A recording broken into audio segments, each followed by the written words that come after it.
안녕하세요. 크마TV 박경만입니다. 크마TV는 직장인 여러분들이 반드시 알아야 할 지식과 정보를 잘 정리해서 여러분들에게 전달해드리는 유튜브 채널인데요. 그 첫 번째 프로그램으로 오늘의 트렌드라는 프로그램을 소개해드리겠습니다. 이 프로그램은 저희가 매일 그리고 매주 단위로 트렌드와 관련된 기사와 정보를 분석해서 여러분들이 반드시 알아야 할 지식 컨텐츠 그리고 이슈들을 정리해서 말씀드릴 거예요. 주로 팀 내에서는 막내 분들이 이런 정보를 취합해서 내부 공유를 하기도 할 텐데요. 앞으로는 저희가 그 역할을 대신할 예정입니다. 그러니까 구독과 좋아요 꼭 한번 눌러주시기 바라겠고요. 저희 채널도 많은 사랑해 주시면 감사하겠습니다. 그럼 바로 내용으로 들어가 보도록 할게요. 네, 제가 10가지 키워드를 뽑아 보았는데요. 먼저 첫 번째입니다. 페이스북의 새로운 이름이죠. 메타가 2022년 트렌드 보고서를 발표하였습니다. 네, 이 트렌드 보고서는 글로벌 미래 통찰 설문조사를 바탕으로 새롭게 떠오르는 문화에 대해서 짚어보는 컨텐츠라고 볼 수 있겠습니다. 이 컨텐츠는 우리가 주목할 만한 사회 문화적 현상을 4가지 주제로 정리를 하였는데요. 각 키워드별로 저희가 한번 설명을 드려보도록 할게요. 먼저 확장되는 가치입니다. 네, SNS상에서는 사용자들이 국가에 상관없이 자신이 관심 있는 주제별로 팔로우를 하고 컨텐츠를 소비하는 현상이 나타나고 있죠. 이제 자신이 태어난 국가 혹은 학교, 지역 이런 것을 벗어나서 모든 컨텐츠를 디지털 환경에서 소비하고 새롭게 누리는 현상들이 나타나고 있습니다. 좋은 사례가 K 컨텐츠라고 볼 수 있겠는데요. 최근에 많은 컨텐츠들이 글로벌적으로 사랑을 받고 있습니다. 오징어 게임이라던가 지금 우리 학교는 그리고 BTS의 많은 노래들이 전 세계적으로 사랑을 받으면서 어떤 팬덤을 형성하고 있는데요. 키워드로는 K-러브라는 키워드도 굉장히 화제가 되고 있다고 합니다. K컬처를 단순히 한국 문화라서 사랑하는 것이 아니라 그 컨텐츠가 갖고 있는 다양한 속성들이 신선하고 차별적인 요소가 있기 때문에 사랑한다고 볼 수 있겠고요. 두 번째 키워드를 한번 봐볼게요. 다양해지는 정체성입니다. 네, 진정성에 중심을 두고 자신을 표현하는 방식이 다양해지고 있습니다.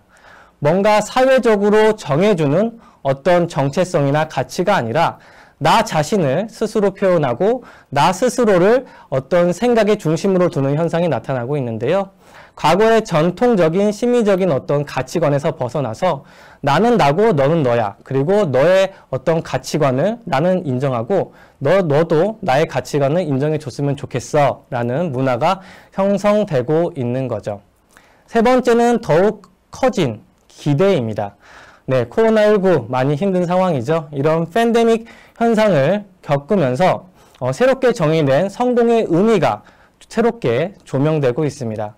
네, 과거에는 좋은 회사에 들어가서 거기서 성장을 해서 임원이 되거나 CEO가 되거나 이런 거를 꿈꾸었다면 지금 MZ세대들은 어떻게 보면 암호화폐 그리고 다양한 이런 어떤 부동산 이런 재테크 수단을 통해서 자신의 어떤 경제적인 가치를 확보하고 삶을 누리는 현상이 나타나는 것이죠.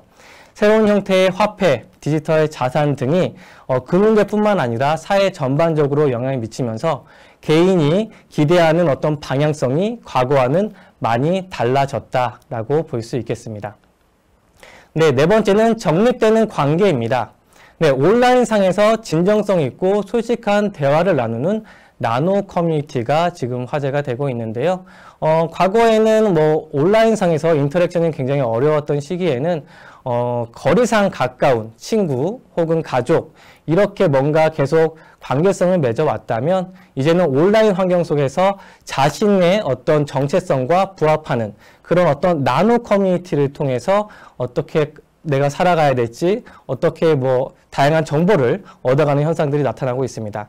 그리고 이러한 환경을 조성하는 것들이 최근 또 메타버스가 나타나고 있죠. 메타버스가 단순히 디지털 기술이 아니라 어떻게 보면 새로운 세대가 살고 또 나누고 또 공유하는 삶의 터전이 되고 있다고 볼 수 있겠습니다.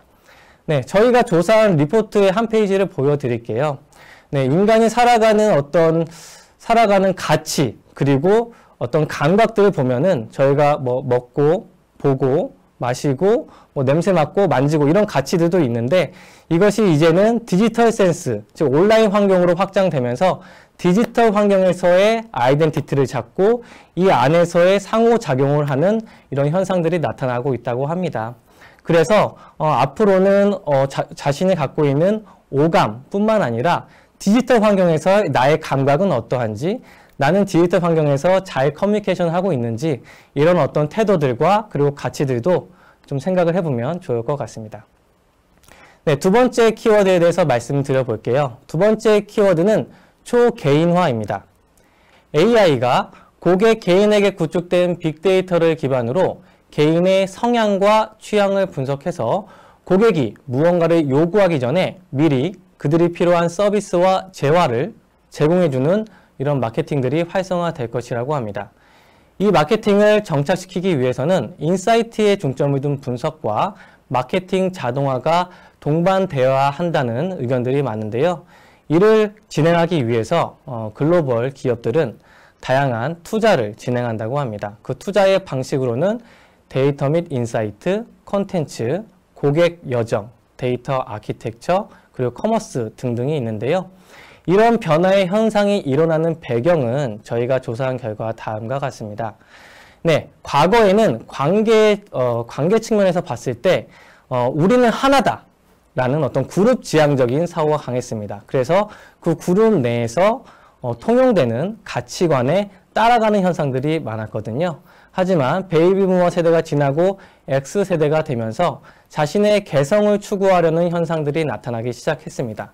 그래서 어떤 그룹이 쪼개지고 개인화되는 현상이 나타났는데 이 시기가 조금 지나고 밀레니얼 세대가 되면서 그런 성향이 쪼개진 개개인들이 또다시 모여서 커뮤니티를 형성하기 시작하였거든요.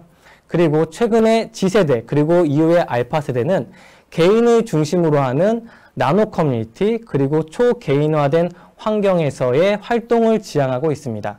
이렇기 때문에 기업이 일방적인 메시지로 마케팅을 하기 어려운 환경에 처해진 상황인 거죠.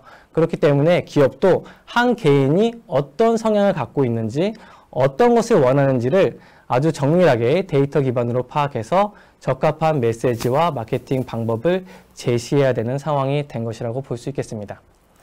네, 그 다음 세 번째 키워드에 대해서 말씀을 드려볼게요. 네, 요즘은 본업 외에 생산적인 활동을 하는 사이드 프로젝트가 인기라고 하는데요. 일반적인 취미생활이 아니라 목적이 분명한 활동들을 의미한다고 합니다. 예를 들어 추가 수입을 얻던지 혹은 본인 업무에서 자신의 역량을 높이기 위한 활동을 하든지 혹은 제2의 커리어를 찾기 위해서 활동을 한다라던가 자기 만족을 위한 활동을 한다라던가 이렇게 목적이 분명한 활동들을 어떻게 보면 세컨 프로젝트로 진행을 하는 경우가 많다고 합니다. 그럼 왜 이런 현상이 나타날 수 있을까요? 요즘에 지금 리멤버나 커뮤니티 채널을 보면 이런 글들이 많이 올라오는데요. 사이드 프로젝트 안 하면 뒤처지는 걸까요? 그만큼 경쟁이 치열하고 그리고 경제 환경이 불안정하기 때문에 지금 현업뿐만 아니라 이를 대비하기 위한 활동들을 하고 있다고 볼 수 있겠죠.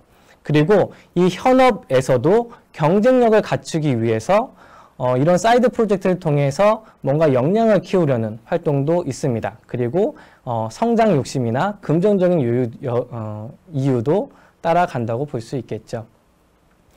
네, 저희가 조사한 내용들을 한번 볼게요. 직장인 중 자신을 엔잡러라고 생각하는 비율을 보면 20대의 경우 25.7%, 그리고 30대의 경우 34.6%, 40대는 29.4%라고 합니다. 20대에서 40대 사이를 평균 내보면 대략적으로 직장인 중 30%가량이 엔잡러로 활동하거나 활동할 의향이 있다고 하는데요. 그 내용들을 보면 추가 수입을 확보하기 위함이 가장 많고 제2의 인생을 대비한다라던가 즐길 수 있는 일을 찾는다라던가 혹은 자기 만족을 위해서 한다라는 경향들이 많았습니다. 그만큼 본업 외에 뭔가 불안해진 이런 경제 환경 속에서 자신의 경쟁력을 높이고 어떻게 보면 지속 가능한 삶을 영위하기 위한 활동들을 끊임없이 찾고 있다고 볼 수 있겠죠. 네, 그럼 네 번째 키워드에 대해서 말씀을 드려볼게요. 네 번째 키워드는 NFT 이벤트입니다. 네, NFT는 Non 펀저블 토큰, 즉 대체 불가능한 토큰이라는 의미인데요. 최근 유통업계에서도 이런 NFT로 관련돼서 이벤트가 많이 열린다고 합니다. MZ세대가 암호화폐뿐만 아니라 NFT를 어떻게 보면 대체 투자 수단으로 생각을 하면서 많은 관심을 갖고 있는데요. 이런 어떤 트렌드를 잘 반영해서 다양한 이벤트를 진행하는 것 같습니다. 현대백화점 같은 경우에는 더 현대 서울 오픈 1주년을 기념해서 NFT 경품 이벤트를 진행을 했는데요. 뿐만 아니라 신세계 백화점도 NFT를 자체 제작해서 봄을 맞이한 이런 테마를 발행해서 모바일 앱을 이용한 모든 고객에게 무료로 제공하고 있다고 합니다. 관심 있으신 분들은 한번 찾아보시면 좋을 것 같고요. NFT라는 것이 지금 굉장히 화두이기 때문에 유통업계뿐만 아니라 고객과 커뮤니케이션 할 때 이 방법을 활용해서 진행해 본다면 뭔가 이전보다는 다르게 고객의 반응을 좀 이끌어낼 수 있을 거라 생각이 되는데요. 저희가 NFT에 대해서 조금 이해도가 높지 않은 분들도 있을 것 같아요. 그래서 이 부분을 간단히 설명드리자면 자산의 유형을 좀 나눠볼 수 있을 것 같아요. 저희가 갖고 있는 자산을 가시적인가, 비가시적인가, 그리고 대체 가능한가, 대체 불가능한가 이렇게 네 가지 영역으로 나눠서 볼 수 있는데요. 가시적이면서 대체 가능한 것들은 예를 들면 달러나 금과 같은 어떤 실물이 존재하고 교환이 가능한 사물들을 의미합니다. 화폐를 의미할 수 있겠죠. 그리고 비가시적이면서 대체 가능한 것들은 눈에 보이지는 않지만 대체 가능한 자산들을 의미합니다. 비트코인 같은 것들이 되겠죠. 마일리지도 여기에 포함되고요. 그리고 가시적이지만 대체 불가능한 자산은 저희가 자동차, 페인트, 그림을 의미하죠. 그리고 집 같은 이런 자산들을 예로 들어볼 수 있겠습니다. 그리고 비가시적, 즉 눈에 보이지는 않지만 대체 불가능한 자산을 저희는 NFT 혹은 저작권 등등이 여기에 속하는 영역이거든요. 그래서 NFT는 이 표를 보시면서 한번 이해를 해보셔도 좋을 것 같습니다. 다섯 번째 키워드는 브랜드 코멘터리입니다. 온라인 셀렉트숍 29cm가 자체 유튜브 채널인 브랜드 코멘터리를 통해서 다양한 이점 브랜드의 어떤 히스토리를 설명해주는 컨텐츠를 계속 올리고 있는데요. 이 컨텐츠를 통해서 매출이 3배 이상 증가되는 결과를 이끌어냈다고 합니다. 단순히 제품을 판매하는 것이 아니라 그 판매하는 기업, 그 브랜드가 갖고 있는 비하인드 스토리를 통해서 뭔가 브랜드에 대한 더욱더 애착을 갖고 관심을 갖게 되는 현상이라고 볼 수 있겠는데요. 다음은 브랜드 코멘터리 유튜브 채널입니다. 관심 있으신 분들은 한번 찾아보 주시면 좋을 것 같고요. 그럼 왜 이런 현상이 일어났을까? 저희가 조사한 페이지를 한번 보실까요? 고객들이 구매하는 프로세스는 크게 5가지라고 하죠. 주의를 끌고 관심을 갖게 되고 구매 욕구가 생기고 기억을 하고 행동에 옮기는 단계로 진행이 됩니다. 네, 여기에 스토리를 입히면 관심에서 욕구로 넘어가는 단계가 좀 더 효율적으로 진행된다고 보이는데요. 스토리 바잉 프로세스, 즉 검색하고 비교하고 검토하는 단계를 스토리를 통해서 더욱더 효과적으로 진행할 수 있다라고 많은 전문가들이 이야기를 하죠. 그래서 단순히 제품과 서비스를 판매하는 것이 아니라 그 안에 숨겨져 있는 스토리를 찾고 그 스토리를 기반으로 고객과 소비자와 커뮤니케이션하는 방법을 찾아보는 것도 좋은 방법일 것 같습니다. 네, 여섯 번째 키워드는 P2E, Play to Earn입니다. 요즘 게임 업계에서 가장 화두가 되고 있는 키워드라고 볼 수 있겠는데요. Play to Earn은 게임상의 아이템을 현금화해서 게임 플레이를 통해 돈을 벌 수 있다는 게임의 방식이자 어떻게 보면 형식이라고 볼 수 있겠습니다. 물론 이런 형식들이 과거에도 있었습니다. 하지만 최근에 블록체인 기술이 도입되고 또 암호화폐가 발행되는 이런 현상들이 나타나면서 게임을 통해서 암호화폐를 발행받고 이를 통해서 수익을 확보할 수 있는 현상들이 나타나고 있다는 것이죠. 이 대표적인 사례가 크립토키티라고 볼 수 있겠습니다. 네, 게임을 통해서 암호화폐 중에 이더리움이라고 있잖아요. 이 이더리움을 통해서 캐릭터를 구매하고 거래할 수 있도록 한 것인데요. 대표적인 P2E의 사례라고 볼 수 있겠습니다. 뿐만 아니라 작년부터 가장 화제가 되고 있는 메타버스 채널 중에 하나죠. 로블록스죠.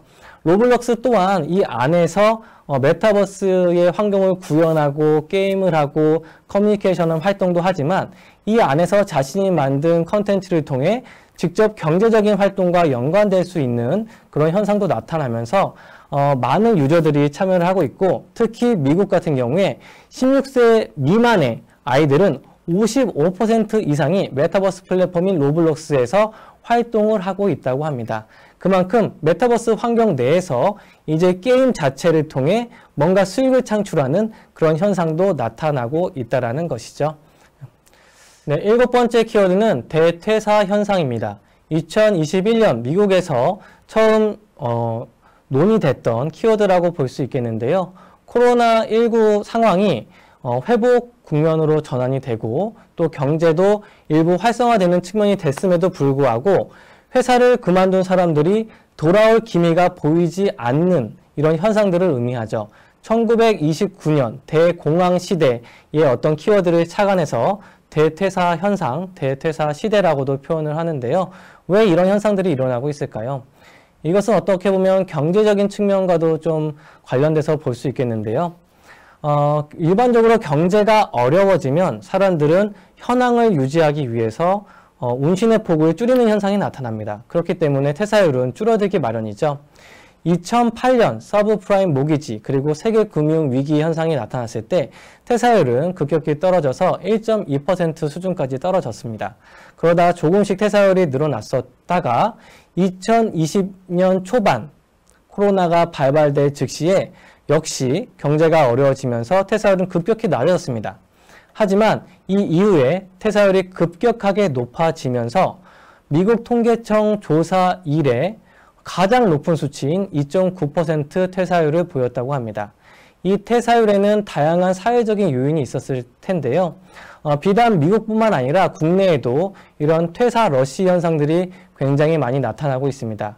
기업에서 좀 눈여겨보아야 할 이슈라고 생각이 들고, 어떻게 하면 우리의 인재, 우리의 직원들을 유지하고 그리고 강화시킬 수 있을지, 그리고 어떻게 보면 더 좋은 인재를 확보할 수 있을지에 대해서 고민해 봐야 되는 시점이 아닐까 생각이 듭니다.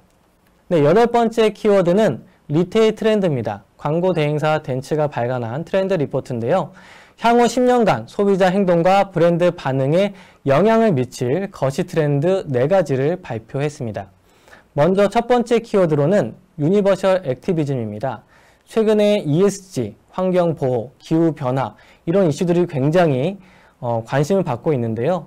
이제는 더 이상 물러설 수 없을 만큼 환경이 파괴되고 위험해져 있기 때문에 소비를 할 때도 이와 같이 책임감 있는 소비와 가치관이 이슈가 되고 있다는 것을 의미하고 있고요. 단순히 가격이나 품질에 영향을 받던 과거의 패러다임에서 벗어나서 이제 책임감 있는 소비, 그리고 기업에게도 책임을 물으는 그런 환경이 조성되고 있다라고 볼 수 있겠습니다. 두 번째 키워드로는 종합적인 사회입니다. 과거 온라인, 오프라인이 단절되어 있고 그리고 현실과 가상이 단절되어 있었다면 이제는 온라인, 오프라인, 가상과 현실이 매끄럽게 연결되고 그리고 한 개인이 시프트가 아주 자연스럽게 되기를 기대한다라는 것이죠. 그렇기 때문에 물리적인 향상과 가상현실에 대한 어떤 기술에 대한 이슈가 더욱 활성화될 것이라고 생각이 됩니다. 세 번째는 더 크고 과감한 브랜드입니다. 기업이 데이터 수집과 분석의 어떤 기술이 발전함에 따라서 완벽한 개인화를 추구하고 있고 이제 이런 완벽한 개인화가 현실화되고 있음을 알 수 있는데요. 이제는 한 개인이 무언가를 요구하기 전에 기업이 먼저 다가가서 그에 적합한 상품과 서비스 그리고 재화를 제공해 줄 수 있는 그런 환경이 조성됐다라고 볼 수 있겠습니다. 네 번째는 인간 배당금입니다. 자동화가 점점 더 많은 영역에 침투하고 있죠. RPA라던가 지금 키오스크도 마찬가지고요. 모든 환경에서 자동화 혹은 인간이 배제된 그런 프로세스로 전환되고 있는 상황이죠. 이런 상황에서 인간이 참여하는 이런 서비스와 기술은 점점 더 프리미엄화 될 것이라고 예측을 하고 있습니다. 네, 이제 9번째 키워드를 함께 보도록 할게요. 9번째 키워드는 버추얼 인플루언서입니다. 가상 유명인을 이야기하는 뜻이죠. 네, 얼마 전까지만 해도 광고 모델에 국한되었다면 이제는 이 버추얼 인플루언서가 유명 매니지먼트사와 계약을 맺고 가수로 데뷔하는가 하면 라이브 방송 쇼호스트 혹은 어떤 토크쇼의 MC 역할까지 수행한다고 합니다. 그리고 이 기술이 점점 발달함에 따라서 이런 버추얼 인플루언서의 활동 영역도 넓어지고 있는 추세입니다. 네, 지금 이 이미지는 YG K+와 정속 계약을 맺은 버추얼 인플루언서 한유아라는 캐릭터고요. 이 캐릭터는 스마일 게이트에서 제작한 캐릭터라고 합니다. 네, 메타버스 환경을 구성하는 요소는 크게 인간, 공간, 상호작용이라고 이야기를 하는데요. 각 영역별로 디테일하게 다양한 비즈니스가 지금 생성되고 있습니다. 지금 말씀드린 가상 인플루언서의 경우에는 이 세 가지 요소 중에 인간에 해당하고 그리고 여기에 아바타 아이돌 부분에 해당할 텐데요. 이 영역뿐만 아니라 인간, 공간, 그리고 상호작용 이 모든 섹터에서 다양한 상품과 서비스 그리고 플랫폼들이 개발되고 있습니다. 그럼 미래가 이미 눈앞에까지 다가온 상황이거든요. 그래서 저희는 이 아이템들을 하나씩 봐보면서 우리 기업에 적용할 것은 무엇이 있을까라고 한번 생각해보는 시간을 가져봐 보셨으면 좋겠습니다. 네, 10번째 키워드는 디바이스와 메타버스입니다. 지난 2월 28일 스페인 바르셀로나에서는 MWC 2022라는 행사가 개최되었습니다. MWC는 모바일 월드 컨그레스를 의미하고요. 다양한 IT 신기술을 발표하는 장이라고 볼 수 있겠습니다. 국내 기업들도 신기술들을 많이 발표하였는데요. 눈여겨보아야 할 포인트가 두 가지가 있었습니다. 먼저 삼성전자 같은 경우에 이런 이야기를 하였는데요. 메타버스 기기가 요즘 화두다. 저희도 이에 대해서 준비를 하고 있다라고 표현을 하였습니다. 2018년 헤드셋을 출시하고 한 4년 정도 어떤 메타버스 플랫폼 기기에 대한 움직임이 없었는데요. 2022년부터 스마트폰, 노트북, 그리고 이 메타버스 디바이스를 연결해서 갤럭시 생태계의 세 개 축을 완성할 것이라고 전망을 하고 있었습니다. 그래서 메타버스와 디바이스를 연결할 비즈니스가 펼쳐질 것이라고 보이고요. SKT 같은 경우에도 이프랜드라는 가상현실 메타버스를 지금 선보였습니다. 그래서 이런 어떤 메타버스 환경도 계속 확장이 되고 그리고 이것을 직접 구현할 수 있는 기기도 점점 더 개발될 것이라고 보입니다. 저희가 준비한 레포트에도 유사한 내용이 있었는데요. 과거 콘텐츠 산업은 CPND, 즉 콘텐츠 플랫폼 네트워크 디바이스 중심으로 생태계가 구축되었다면 현재는 지금 아이콘이라고 표현하는데요. IP, 콘텐츠 서비스, 운영체제, 그리고 네트워크 이렇게 생태계가 구축된다고 보입니다. 네, IP 같은 경우에는 앞서 말씀드린 가상 인플루언서 등이 여기 포함될 거예요. 이런 가상 인플루언서들이 현실 세계뿐만 아니라 메타버스 환경에서도 활동할 수 있게 되는 거고요. 그리고 이들이 활동할 수 있도록 콘텐츠 서비스를 제공하는 것은 다양한 매니지먼트사라던가 콘텐츠 프로바이더들이 활동을 하게 될 것입니다. 그리고 삼성전자와 같은 어떤 디바이스 그리고 운영체계를 갖고 있는 기업들이 이런 OS 체계를 제공하게 되고 그리고 SKT와 같은 통신사 그리고 네트워크사들이 이런 기반을 다지는 메타버스 환경을 구성한다라던가 기반을 다지는 역할을 하게 돼서 이 메타버스 자체가 어떤 전체적인 생태계가 구축되고 있는 초입이라고 생각이 됩니다. 네, 이상으로 이번 주 알아야 할 트렌드 키워드 10개에 대해서 말씀드렸는데요. 앞으로 매주 찾아뵙도록 하겠습니다. 저희 크마TV 많은 관심과 사랑 부탁드리고요. 다음 주에 또 인사드리겠습니다. 감사합니다.